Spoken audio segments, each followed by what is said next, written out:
Welcome back to Cut the BS, Build the Dream. Today's episode is all about owning your morning and turning your most dreaded tasks into secret weapons for success. Remember what Mark Twain once said, eat a live frog first thing in the morning, and that's going to be the worst thing that happens to you the rest of the day. And trust me, that's exactly what we're going to do today. And just, don't ask me to kiss it. I've already done enough of that in my past. So let's set the stage for success. Picture this. It's early in the morning, and while most people are still dreaming about the perfect vacation or even having a nightmare about how much they hate their job, you're already up and going, setting the tone for a day of wins. You're not just rising early, though. You're establishing a powerful morning ritual that not only energizes your mind, your body, but also your soul. I remember when I first tried to switch up my morning and really refine my morning ritual, I nearly hit the snooze button so many times that my alarm clock was like, hello, I'm going to file a restraining order. But once I found the right rhythm, my productivity soared and my days truly felt unstoppable.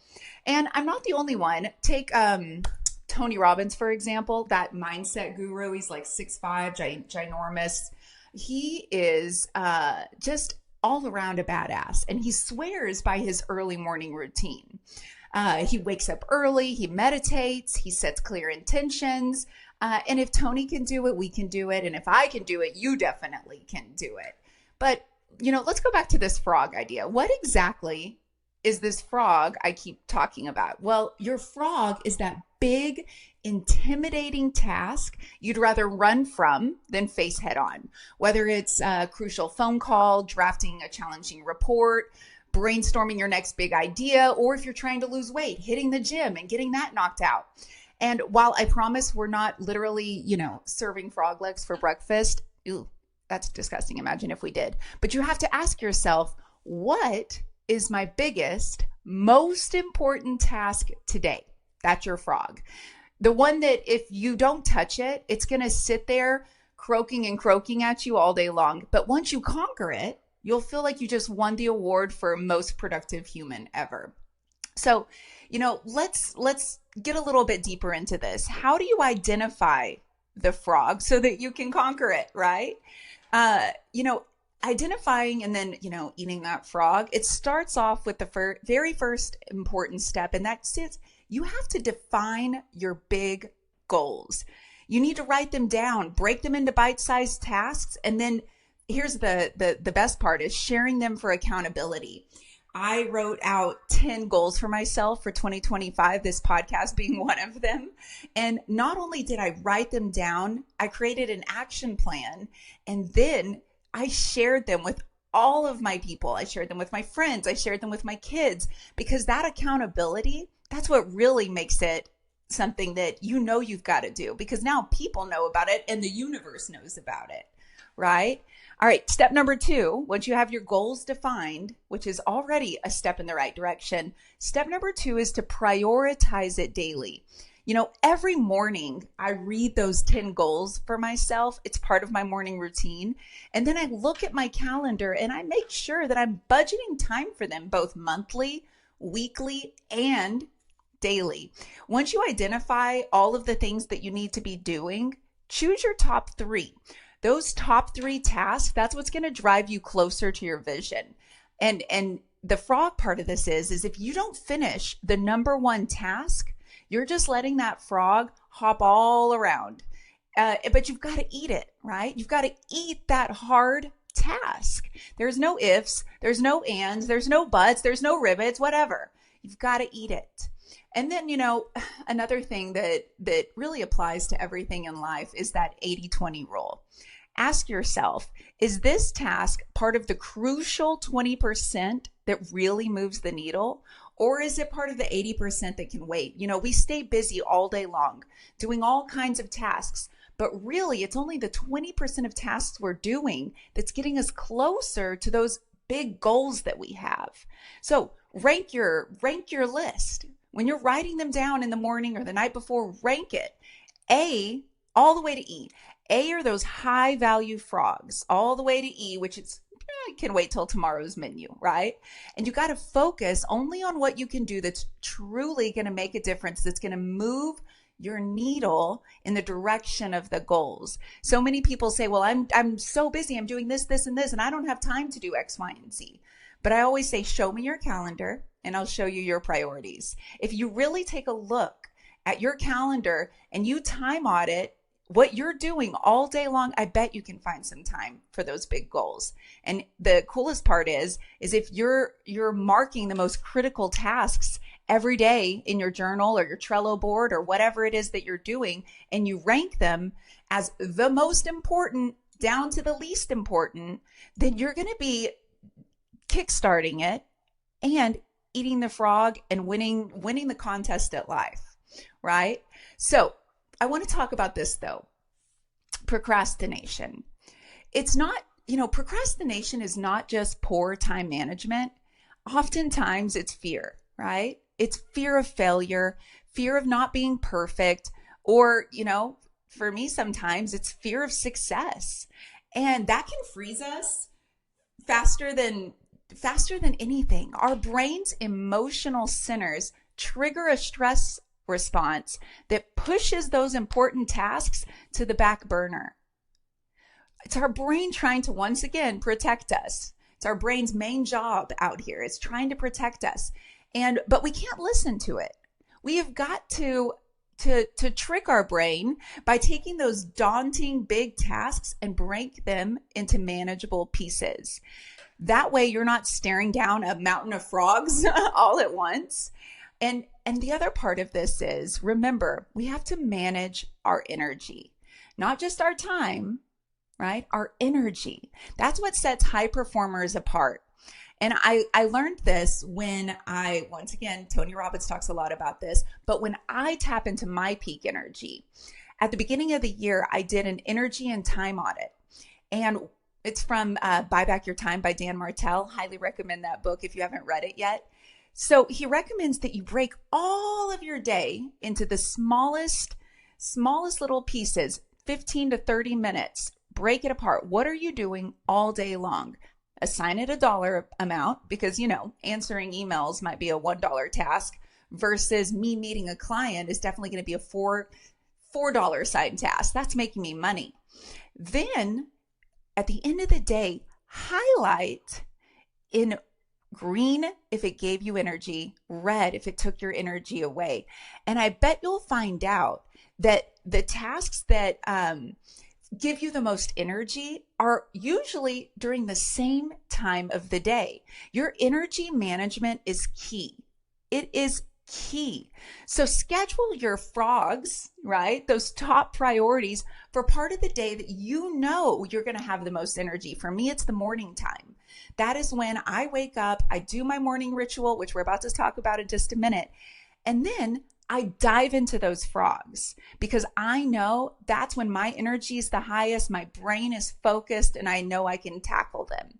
Now, I mentioned mornings. Let's talk about your morning ritual because really it's your launch pad. And I'm going to give you a blueprint. I'll share my morning ritual, but your morning ritual is going to look different. There's a few key things though that I highly recommend when you're building your morning ritual. First off, hydrate.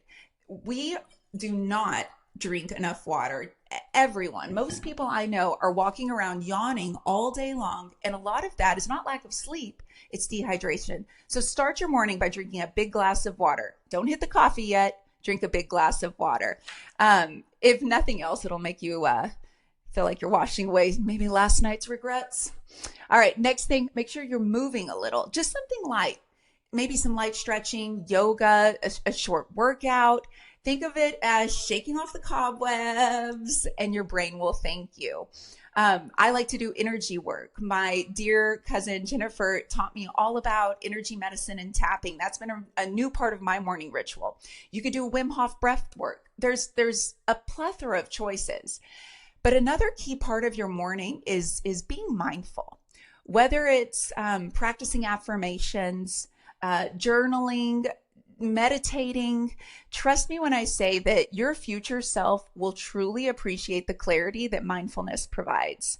And then, of course, you need to plan your day. review your schedule, prioritize your tasks, set clear intentions, pick those top 3 frogs that you know you have to do before you do anything else. And here's the biggest part. Please resist, first thing in the morning, the urge to dive into social media, your email. I mean, those cat videos, they really can wait. You have to avoid screens because your brain is the most creative when you first wake up. That's when you can really program and make changes to your subconscious. It's the theta state. That's what the state is that your brain is in when you first wake up. And you want to stay there and tap into that creative energy as long as you can.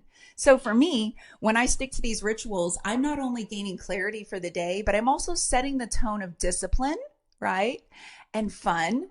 I have a lot of fun first thing in the morning. I know that sounds crazy, but I love sitting down with my journal. I love saying my affirmations. To me, it's the discipline I need, the fun I need to kickstart my day and really get it going. All right. Here's the next part of all of this. You have got to develop a sense of urgency. Urgency is critical. The most successful people you know, the most successful business owners, they are urgent about their frogs, right? Those goals they have, they are urgent about them. They are a priority. And I keep talking about this future self, and that's kind of my mantra for 2025, right? Is I'm picturing this future Brittany, and every decision I make, would the future Brittany like this? And eating my frogs, starting my morning right, the future Brittany loves that. And likewise for you, right? Your future self, they might be a slightly amused mentor cheering you on and waiting to thank you for every bold step you take. Every time you conquer a frog, you're entering that state of flow, right? Where time fades away and you are laser focused on progress. You just have to repeat to yourself, do it now, do it now, do it now, until that urgency lights a fire under you. And maybe, it's scaring away any disgusting frogs that can wait till later. But consistently taking action, you build what I call the momentum principle. It might take a surge of energy to overcome that initial inertia, but once you're moving, you're maintaining that momentum and it feels almost effortless, almost like you're on a roll at a frog eating contest. So, final thoughts on this. Let's recap the takeaways. So, number 1, you've got to establish a solid morning routine. Your early hours, they're your secret weapon. And I'm not saying you have to get up at 4:45 like me. Your early morning might start at 6 or 7. You know your routine, you know your family, you know your schedule, but just know that your early morning, that's the tone that you're setting for the day. Also, though, know your peak energy times. Tackle those toughest tasks, those frogs, when your energy is at the highest. And I'll give you another little tip here. It's typically not after a meal. Most people feel sluggish after they eat. So that's why mornings, once again, is kind of that prime time. But you know your body and you know you. So identify those peak energy times so that you can really start performing when you have the most energy. All right. And then don't forget, you've got to identify your frog. Confront the one big, intimidating task that's going to move you closer to your goals. And then, of course, guys, you've got to default to action. Use urgency to overcome procrastination and build unstoppable momentum. So today I challenge you, starting tomorrow, starting today, who knows when you're listening to this podcast, pinpoint your frog, attack it with relentless energy, and every frog you conquer, it's going to transform procrastination into progress, and it's going to set the stage for a day of unstoppable achievement. And if you manage to have fun and laugh along the way, well, that's just icing on the frog cake, frog leg. All right, I'm done with frogs. There's too many happening here. But thank you for joining me on Cut the BS, Build the Dream. Go out there, conquer your day, make every morning count. And until next time, stay motivated, stay balanced, and always be ready to eat that frog with a side of humor.